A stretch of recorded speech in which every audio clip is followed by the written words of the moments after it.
ನಮಸ್ಕಾರ, ನೀವು ನೋಡ್ತಾ ಇದ್ದೀರಾ ನ್ಯೂಸ್ ಫಸ್ಟ್ ಕನ್ನಡ. ನಾನು ಭರತ್ ಕೃಷ್ಣಪ್ಪ. ಗ್ರೇಟರ್ ಬೆಂಗಳೂರು ಪ್ರಾಧಿಕಾರದ ವ್ಯಾಪ್ತಿಯಲ್ಲಿ ದೀರ್ಘಕಾಲದಿಂದ ಆಸ್ತಿ ತೆರಿಗೆಯನ್ನ ಬಾಕಿ ಉಳಿಸ್ಕೊಂಡಿರುವಂತ ಜನರಿಗೆ ಜಿಬಿಎ ಈಗ ಕೊನೆಯ ಅವಕಾಶ ಕೊಡ್ತಾ ಇದೆ. ಕೊನೆಯ ಅವಕಾಶ ಅನ್ನೋದಕ್ಕಿಂತ ಇದನ್ನ ಕೊನೆಯ ಎಚ್ಚರಿಕೆ ಅಂತ ಆದ್ರೂ ತಿಳ್ಕೊಳ್ಬಹುದು.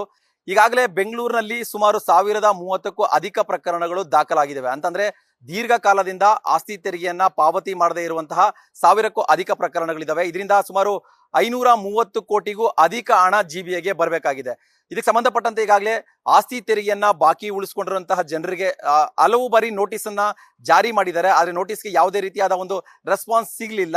ಈ ಕಡೆ ಮತ್ತೊಂದು ಕಡೆ ಬಾಕಿ ಉಳಿಸ್ಕೊಂಡಿರುವಂತಹ ತೆರಿಗೆ ಕೂಡ ಪಾವತಿ ಆಗ್ಲಿಲ್ಲ.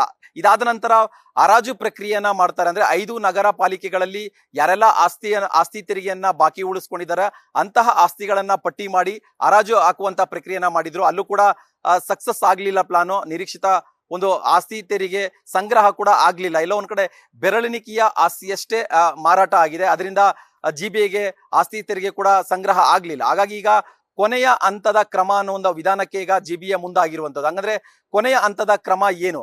ಆಸ್ತಿ ಹರಾಜು ಮಾಡುವಂತ ಸಂದರ್ಭದಲ್ಲಿ ಬೇರೆ ಯಾರು ಕೂಡ ಆಸ್ತಿಯನ್ನ ಖರೀದಿ ಮಾಡ್ಲಿಲ್ಲ. ಹಾಗಾಗಿ ಈಗ ಖುದ್ದು ನಗರ ಪಾಲಿಕೆಯವರೇ ಆಸ್ತಿಗಳನ್ನ ಖರೀದಿ ಮಾಡೋದಕ್ಕೆ ಮುಂದಾಗಿದ್ದಾರೆ. ಅಂದ್ರೆ ಎಕ್ಸಾಂಪಲ್, ಈಗ ಒಂದು ಪ್ರಾಪರ್ಟಿ 50 ಲಕ್ಷ ರೂಪಾಯಿ ಬೆಲೆಯನ್ನ ನಿಗದಿ ಮಾಡಿರ್ತಾರೆ. ಈ ಆಸ್ತಿಯನ್ನ ಯಾರು ಬೇರೆಯವರು ಖರೀದಿ ಮಾಡಿರಲ್ಲ. ಹೀಗಾಗಿ ನಗರ ಪಾಲಿಕೆಯವರೇ 50 ಲಕ್ಷ ರೂಪಾಯಿ ಕೊಟ್ಟು ಈಗ ಆಸ್ತಿಯನ್ನ ಖರೀದಿ ಮಾಡುವಂತಹ ಕೆಲಸ ಮಾಡ್ತಾರೆ.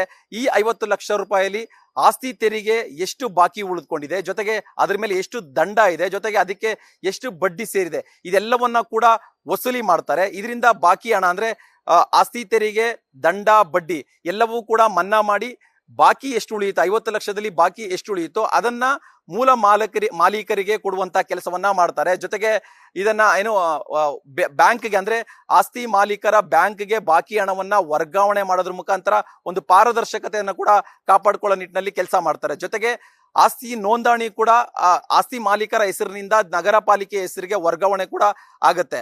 ಒಟ್ಟಾರೆ ಹರಾಜು ಪ್ರಕ್ರಿಯೆ ನಡೆದಂತಹ ಸಂದರ್ಭದಲ್ಲಿ ಬೇರೆ ಯಾರು ಕೂಡ ಆಸ್ತಿಗಳನ್ನ ಖರೀದಿ ಮಾಡೋದಕ್ಕೆ ಮುಂದಾಗಿರ್ಲಿಲ್ಲ. ಹಾಗಾಗಿ ಈಗ ಜಿಬಿಎದವರು ಖುದ್ದು 5 ನಗರ ಪಾಲಿಕೆ ಏನ್ ಮಾಡ್ಕೊಂಡಿದ್ದಾರೆ, 5 ನಗರ ಪಾಲಿಕೆಗಳ ಆ ವ್ಯಾಪ್ತಿಯಲ್ಲಿ ಯಾವೆಲ್ಲ ಆಸ್ತಿಗಳಿದಾವೋ ಆ ಆಸ್ತಿಗಳನ್ನ ಖುದ್ದು ನಗರ ಪಾಲಿಕೆಯವರೇ ಖರೀದಿ ಮಾಡ್ತಾರೆ. ನಗರ ಪಾಲಿಕೆಯವರೇ ಖರೀದಿ ಮಾಡಿ ಆ ದುಡ್ಡನ್ನ ಆಸ್ತಿ ತೆರಿಗೆ ಬಡ್ಡಿ ಮನ್ನವನ್ನ ಮಾಡಿ ಬಾಕಿ ಹಣವನ್ನ ಆಸ್ತಿ ಮಾಲೀಕರಿಗೆ ಕೊಡುವಂತ ಕೆಲಸವನ್ನ ಮಾಡ್ತಾರೆ.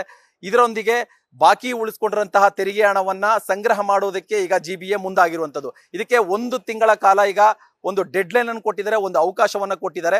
ಈ 1 ತಿಂಗಳ ಒಳಗಡೆ ಬಾಕಿ ತೆರಿಗೆ ಏನ್ ಇಟ್ಕೊಂಡಿದ್ದಾರೆ ಎಲ್ಲವನ್ನ ಕೂಡ ಕ್ಲಿಯರ್ ಮಾಡಿದ್ರೆ ಈ ಕೊನೆಯ ಹಂತದ ಕ್ರಮವನ್ನ ಅನುಸರಿಸೋದಿಲ್ಲ. ಒಂದು ವೇಳೆ ಬಾಕಿ ಹಣವನ್ನ ಅಂದ್ರೆ ಬಾಕಿ ತೆರಿಗೆ ಹಣವನ್ನ ಅದೇ ಮಾದರಿಯಲ್ಲಿ ಇಟ್ಕೊಂಡಿದ್ರೆ ಖಂಡಿತವಾಗಿಯೂ ಅಂತಿಮ ಹಂತದ ಒಂದು ಕ್ರಮವನ್ನ ಅನುಸರಿಸಿ ಆ ಆಸ್ತಿಗಳನ್ನ ಖುದ್ದು ನಗರ ಪಾಲಿಕೆಗಳೇ ಸ್ವಾಧೀನಕ್ಕೆ ತಗೊಂಡು ವಶಕ್ಕೆ ಪಡೆದುಕೊಂಡು ಆ ಆಸ್ತಿಗಳನ್ನ ಮಾರಾಟ ಮಾಡಿ ಅದರಿಂದ ಬಂದಂತ ಹಣದಲ್ಲಿ ಏನು ಆಸ್ತಿ ತೆರಿಗೆ ಉಳ್ಕೊಂಡಿದೆ, ಬಡ್ಡಿ ಮನ್ನಾ ಎಲ್ಲವನ್ನು ಮಾಡಿ ಬಾಕಿ ಹಣವನ್ನ ಆಸ್ತಿ ಮಾಲೀಕರಿಗೆ ಕೊಡುವಂತ ಕೆಲಸವನ್ನ ಈಗ ಜಿಬಿಎ ಮಾಡ್ತಾ ಇರುವಂತದ್ದು. ಹೆಚ್ಚಿನ ಮಾಹಿತಿಗಾಗಿ ನೋಡ್ತಾ ಇರಿ news first Kannada. News first ನಿರ್ಭೀತಿಯಿಂದ ನಿಮ್ಮ ಪರವಾಗಿ.